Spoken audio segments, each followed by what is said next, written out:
E aí, meus queridos alunos do oitavo ano, sejam bem-vindos à nossa primeira aula aí de física do ano, né? Vocês estavam com saudade aí do seu querido professor Ricardo aí de robótica? Pois é, esse ano vocês vão estar comigo aí com duas matérias, né? A gente vai estar junto aí com física e com robótica, né? Sejam todos aí bem-vindos.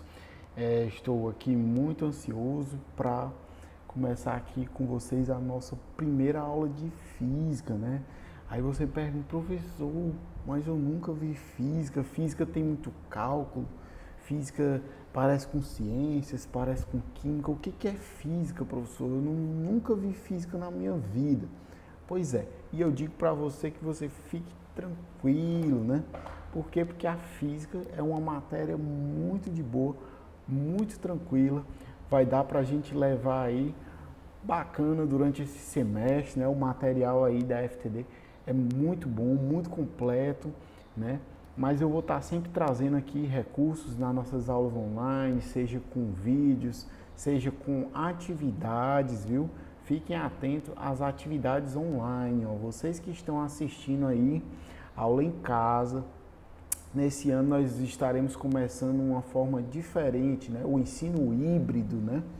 Então, essa modalidade híbrida, ela funciona onde vocês estarão indo para a escola de forma alternada, mas ao mesmo tempo vocês estarão assistindo também essas aulas aqui online. Então, eu conto com a presença de vocês, conto com a participação de vocês na resolução das atividades e também na hora de tirar dúvidas, né? Esse vídeo vai estar postado aí e vocês podem estar comentando alguma dúvida que vocês ficou em aberto e na hora das resoluções das atividades também. Então, pessoal, estou ansioso aí para voltar com vocês esse semestre aí com gosto de gás e de forma híbrida, né? Esse nome aí é interessante, né? De forma híbrida. Então, vamos lá para o começo aqui da nossa aula, né? Então, quando a gente fala aí de física, né? Aí você pergunta, mas professor, o que é física, né? Física, vocês estão vendo aí essa imagenzinha desse meninozinho aí, né? Tem aqui várias fórmulas, vários números. Aí pergunta, professor, física é matemática? Não, pessoal, física não é matemática. Matemática é uma ferramenta que a gente utiliza na física para resolver problemas, né? Porque, na verdade, né, se nós seguimos adiante, né, a gente pergunta assim, mas professor, como foi que surgiu a física, né? Onde foi que o homem começou a entender os primeiros conceitos, né?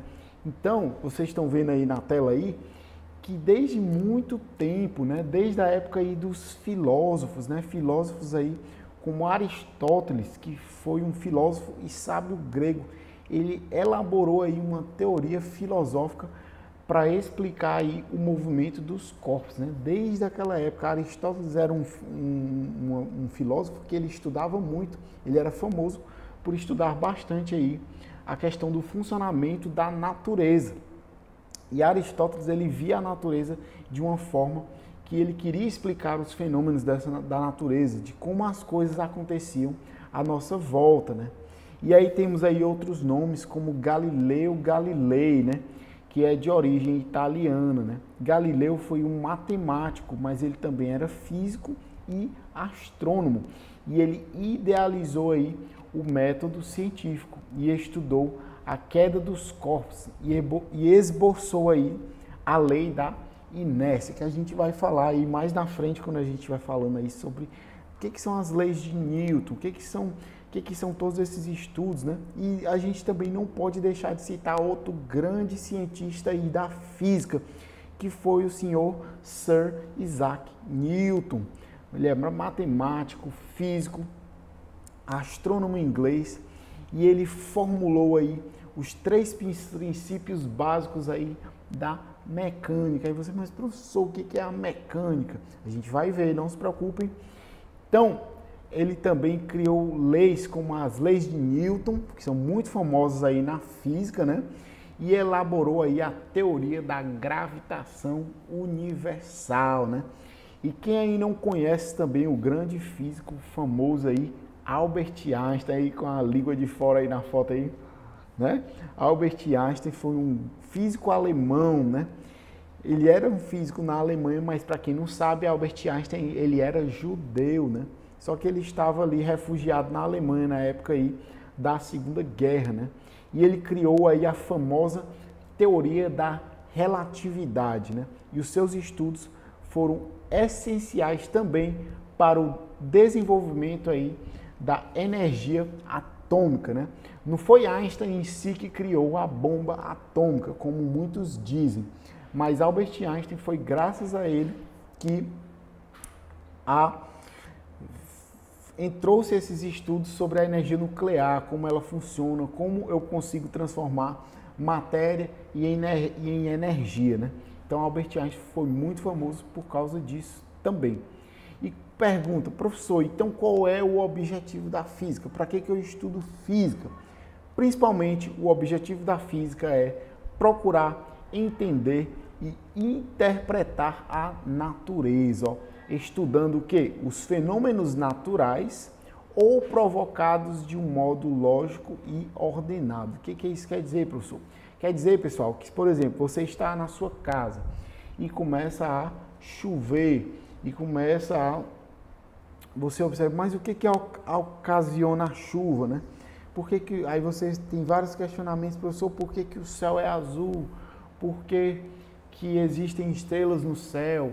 O Sol, por que o Sol, se o Sol é uma estrela, por que as outras estrelas, elas também são sóis, né? Então, todas essas observações, o que faz os planetas girarem em torno do Sol, por que a Lua não cai na Terra? E todos esses questionamentos, eles surgiram há muito tempo atrás. E o homem começou a se questionar, mas como é que a natureza funciona? Como é que as coisas à minha volta funcionam? E é isso que é o objetivo da física. O objetivo da física é exatamente explicar esses fenômenos, explicar esses acontecimentos que acontecem à nossa volta, explicar tudo isso através de cálculos, através de teorias, através de leis, né? E aí, por isso que a física tem uma importância aí muito grande, né? Por exemplo, tem um meninozinho aí perguntando, ó, o que são as estrelas? O universo terá um fim, né? Porque o céu é azul, que é o arco-íris, por exemplo, né? Todos esses aparelhos, o celular, o computador, como tudo isso funciona, né? Como me manteria informado sem esses óculos, né? Por exemplo, a gente usa óculos de grau e a gente nem sabe que existe um ramo da física próprio para explicar esse funcionamento das lentes, que é o ramo aí da ondulatória, né? O que aconteceria com nossas vidas se o petróleo aí acabasse hoje, né? Então, todos esses questionamentos, ó, o bebê está muito bem, é uma menina, né? Como é que funciona aí o exame, né? O ultrassom, né? Por exemplo, o raio-x, né? Como um avião consegue voar, né? Porque a garrafa térmica conserva o café quente, né? Como é que essas coisas acontecem? Vão construir uma usina nuclear perto da minha cidade. Será que isso é bom, né? Como me proteger de choques elétricos? O exame de ressonância magnética ajudou a descobrir a doença de vovô em tempo de tratá-la. Então, todas essas tecnologias, pessoal, tudo que está à nossa volta, tudo que pode ser explicado, está aí dentro dos ramos da física, né? Quais são os ramos da física? Aqui uns aqui para vocês, ó. A física possui um ramo conhecido aí como mecânica, que estuda o movimento dos corpos. Tudo que se move é objeto de estudo dessa parte aí da física. Para entender o movimento das estrelas, dos planetas, dos carros, das pessoas, precisamos entender aí a parte da física conhecida como mecânica. Temos também aí a física térmica ou termologia, que estuda o calor e a temperatura dos corpos, né? Perguntas, por que o gelo derrete? Por que algumas roupas nos deixam mais aquecidos que outras? Por que é melhor levar bebidas para a praia em um isopor, por exemplo, né? estas são algumas questões respondidas aí pela física térmica. Na parte aí da óptica, né, estuda os fenômenos relacionados à luz. Por exemplo, o que é o arco-íris? Porque os corpos parecem maiores quando observados através de uma lupa, né? O que são os eclipses? Como funciona a nossa visão, né? A eletricidade, né, que estuda aí todos os aparelhos que aquecem e que se movem utilizando aí energia elétrica, né? Tudo aquilo que está ligado na tomada. Você me pergunta, professor, mas o que é 220? O que é 110? Por que existe 110 e 220? O que é corrente elétrica? Corrente elétrica pode matar uma pessoa eletrocutada? Então essas perguntas, a física soluciona todas essas perguntas e ela dá resposta a essas perguntas. O professor tem física até na música? Sim, pessoal. A ondulatória e a acústica, né? Estuda aí as ondas, estamos cercados por elas, onde nós podemos entender melhor as ondas, os sons, os instrumentos musicais, as ondas de rádio, nas quais incluem televisão, celulares, internet, Wi-Fi, todas essas ondas, né? O funcionamento do micro-ondas da sua casa, por exemplo, você usa aí para fazer uma pipoquinha, né? Para assistir a aula de física aí do professor Ricardo. Então, tudo isso, pessoal, tudo isso é explicado pela física, né? Tudo isso. Então, pessoal, essa é a nossa primeira aula, né? Uma introduçãozinha bem básica, né? Não esqueçam que tem uma atividade aí sobre o que eu acabei de explicar aqui, né? Sobre os ramos da física, sobre alguns nomes da física, uma atividadezinha bem simples, só para ver aí se vocês estão assistindo mesmo. Essa é a minha primeira aula. Obrigado, estou muito feliz aí de ter vocês de volta aí com a gente e aguardo vocês aí na próxima aula e até logo, pessoal.